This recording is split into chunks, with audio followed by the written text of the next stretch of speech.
Sa isang iglap, binago ng malakas na lindol ang buhay ng libu-libong taga Cebu.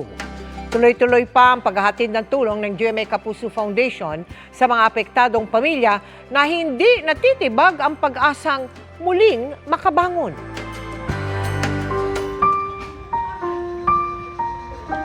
Takot ang idinulot ng 6.9 magnitude na lindol kay Mayna at sa kanyang mga kapatid na taga Medellin sa Cebu. Mahimbing silang natutulog nang yumanig ang lindol at kahit nagising ay halos madaga na naman ng mga gumuhong pader. Doon tumama sa ulo niya, tas nabutas agad, doon kami lumabas. Tas paghila sa amin, hinila kami na parang parang nakaipit yung paa ko.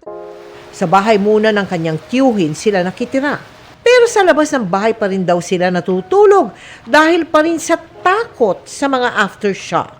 Mahirap siya tanggapin pero nagpapasalamat kami na ito lang ang naranasan namin, ito lang ang nangyari sa amin. Maliit lang ang mga gasgas namin. Sa pagpapatuloy ng Operation Bayanihan ng GMA Kapuso Foundation sa mga naapektuhan ng lindol sa Cebu, nagtungo naman tayo sa bayan ng Medellin at binisita rin natin si Mayna at kanyang mga kapatid. Dala natin para sa kanila ang food packs at maiinom na tubig. At para may maayos na masisilungan pansamantala, binigyan natin sila ng tent. Nagpapasalamat po sa malaking tulong na ibinigay nyo sa amin. Sa ngayon po, may matutulugan na kami na mas safe para sa aming pamilya. Nakapaghatid na rin tayo ng food packs, tubig at tinapay sa bayan ng San Remigio. Sa kabuuan, 8,000 individual ang ating natulungan.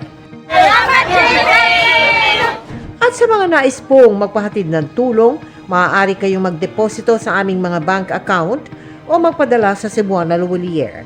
Pwede ring online via GCash, Shopee, Lazada, Globe Rewards at Metrobank credit cards. Sa mga kababayan po natin dyan sa Cebu na apektado ng magnitude 6.9 na lindol, paparating na po ang ikalawang bugso ng Operation Bayanihan ng GMA Kapuso Foundation. Bukas, ipamamahagi ang tulong para sa 3,000 pamilya sa bayan ng Tabuelan, Borbon, Tuburan at Sogod.